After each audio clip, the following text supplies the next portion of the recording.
প্রধানমন্ত্রী পরিমনির চাইতেও জঘন্য অভিনয় করার পর সংঘাত আরও ছড়িয়ে পড়লে বৃহস্পতিবার রাত 9টা থেকে ইন্টারনেট বন্ধ করে দিয়ে নারকীয় সহিংসতা চালানো শুরু করে বিনা ভোটে নির্বাচিত অবৈধ মাফিয়া সরকারের পেটুয়া বাহিনী, যার মধ্যে সবচেয়ে হৃদয়স্পর্শী বর্বর ঘটনাটি ঘটে সাভারে, যেখানে এমআইএসটির এক ছাত্রকে হত্যার পর লাশ গাড়ির উপরে রেখে শোডাউন দেয় হায়নার দল।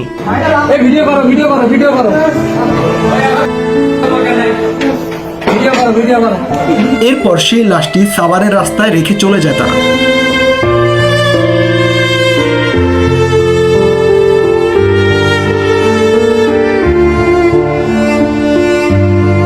এর আগে নরসিংদীর জেলখানার মোড়ে বৃহস্পতিবার বিকেল 4টার দিকে পুলিশ গুলি করে হত্যা করে 10ম শ্রেণীর ছাত্র তাহমিদকে।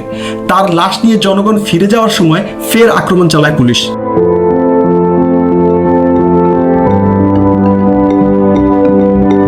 বৃহস্পতিবার রাতে ইন্টারনেট বন্ধ হওয়ার পর প্রথম সহিংসতার খবরটি রামপুরা বনশ্রী বাড্ডা এলাকা থেকে পাওয়া যায়।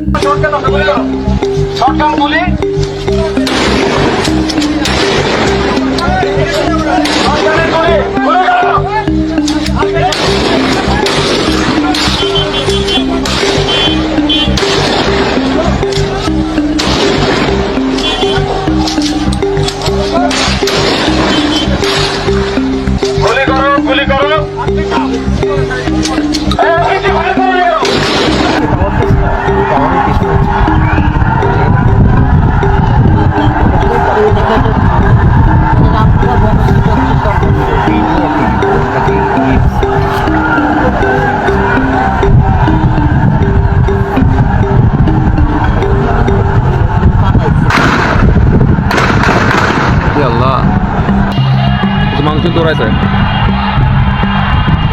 তাহলে এলো পাথারি গুড়ি রাত তো বুঝছো ওই যে এক বাহিনী গেল না এখান থেকে। আল্লাহ মাফ করুক, আল্লাহ মাফ করুক, আল্লাহ মাফ করুক। নন স্টপ গুলি করতেছে তো।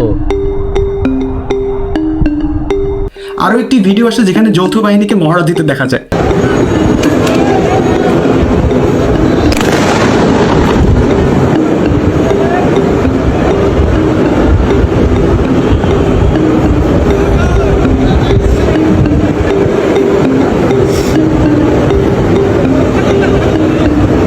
এরপর এয়ারপোর্ট থেকে মিরপুর শ্যামলী যাওয়ার পথে একটি হেলিকপ্টারের ফুটেজ হাতে আসে।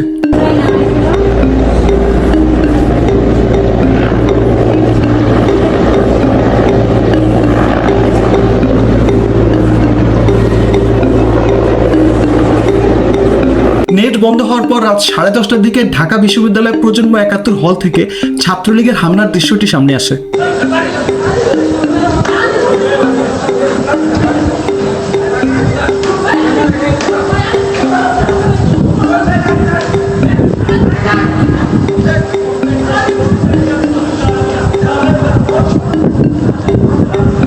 রাত 12টার দিকে মোহাম্মদপুরের লালমাটিয়ায় দেখা যায় পুলিশের নারকীয়তা।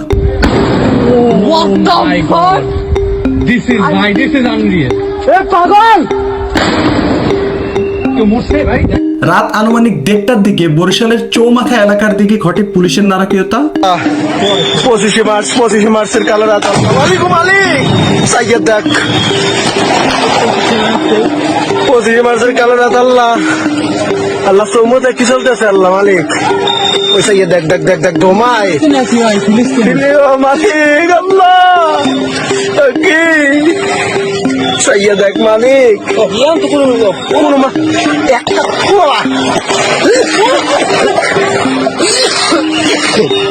আল্লাহ। রাত আনুমানিক 2টায় চাঁদপুর কালীবাড়ির মোড়ে ঘটে সহিংসতা।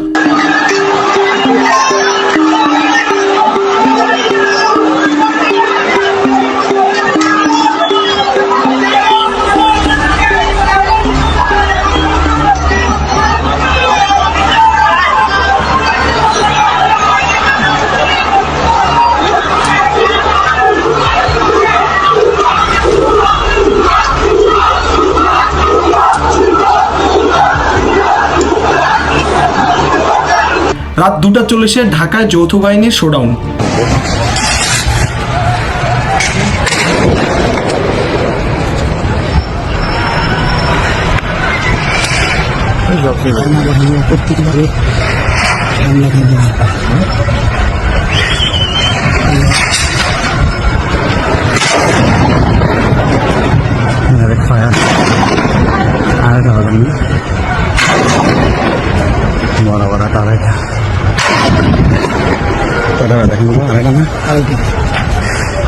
240 হ্যাঁ রে ভাই 240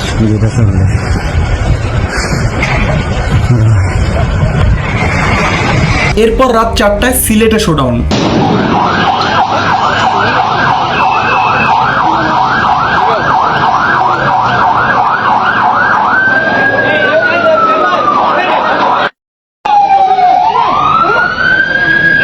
সারা রাত দেশে যে সহিংসতা চলে তার চিত্র সকালে পরিলক্ষিত হয়।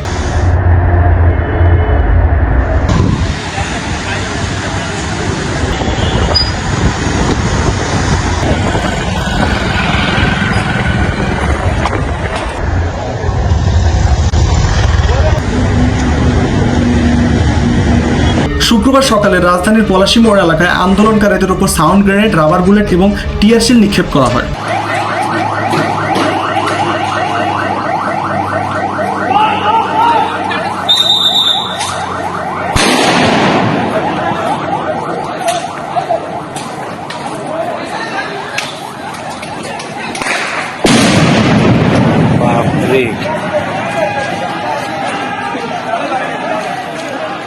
এরপর মেরুলবাড্ডা থেকে রামপুরার দিকে একটি হেলিকপ্টারের মাধ্যমে টিয়ার শেল মারতে দেখা যায়। আবার আসতেছে আবার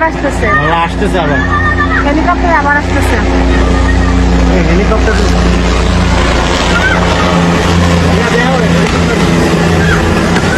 মা উপর থেকে ইয়ে ছাড়তেছে, জানোয়ার জানোয়ার। চিন্তা করছো, যাইতেছে আর আসতেছে আর উপর থেকে ইয়ে ছাড়তেছে। ইয়া আল্লাহ, কি পরিমাণে জালিয়াত। ওই টিয়ার সেল মারতেছে। আচ্ছা, রামপুরা ভবনের আগুনে মনে হয় নিচ্ছে। গত 2 দিনে রামপুরা বাড্ডা এলাকাতে সবচেয়ে বেশি সহিংসতার ঘটনা ঘটে, কিন্তু এরপরও বিজয় হয় আমাদের ছাত্র সমাজের।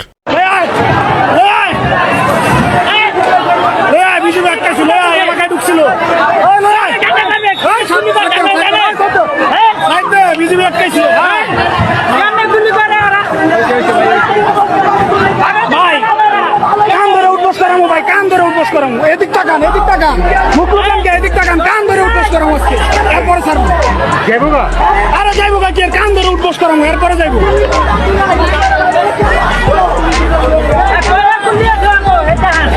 না ওর কাছে বুলেট বেশি আছে সমস্যা না গাড়ি লয় আয়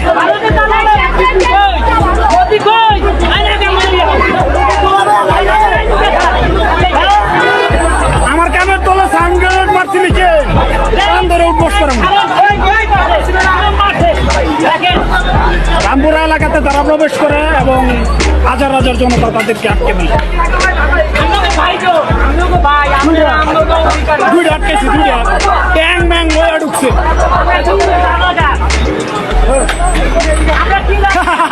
খেলা হবে।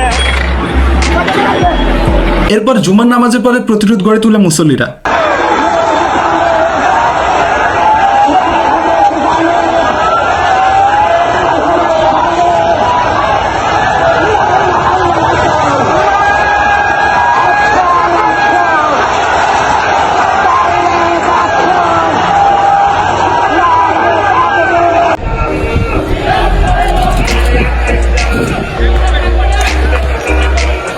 এর আগে আওয়ামী কার্যালয়ে ভাঙচুর,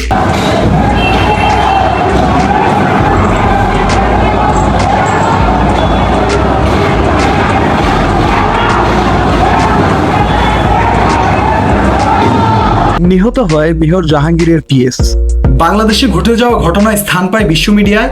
আন্তর্জাতিক গণমাধ্যম আল জাজিরা বাংলাদেশের সংঘাতকে যুদ্ধের সঙ্গে তুলনা করে। দেশের বাইরে ইউকে, অস্ট্রেলিয়া, কানাডা, কাতার, আমেরিকা থেকে প্রতিবাদ জানাচ্ছে বাংলাদেশিরা।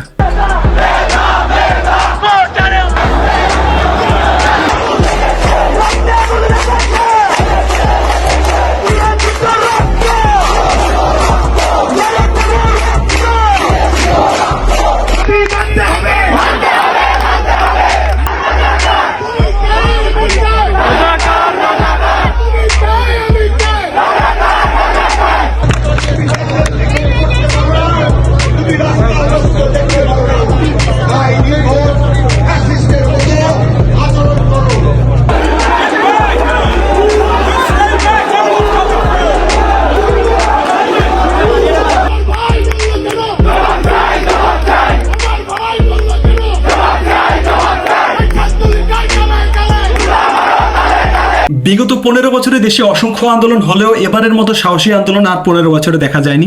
পরিস্থিতি মোকাবেলায় ঢাকায় 75, সারা দেশে 300 প্লাটুন বিজিবি মোতায়েন করা হয়েছে। এরপরও পরিস্থিতি মোকাবেলা না হয় কারফিউ জারি করা হয়, প্রধানমন্ত্রীর স্পেন সফর ভেস্তে যায়। আন্দোলন চলাকালে এ পর্যন্ত অন্তত 56 জনের মৃত্যুর খবর পাওয়া যায়।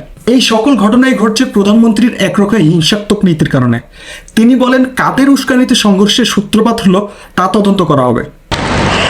কাদের উস্কানিতে সংঘর্ষের সূত্রপাত হলো, কারা কোন উদ্দেশ্যে দেশকে একটি অরাজক পরিস্থিতির দিকে ঠেলে দিল তা তদন্ত করে বের করা হবে। মাননীয় প্রধানমন্ত্রী, আপনি উস্কানি দিয়েছেন। 14 তারিখ আপনি যদি সাধারণ শিক্ষার্থীদের রাজাকার না বলতেন, 15 তারিখ ওবায়দুল কাদের যদি মাঠে ছাত্রলীগকে না নামতে বলতো, আজ এত মানুষের মৃত্যু ঘটতো না।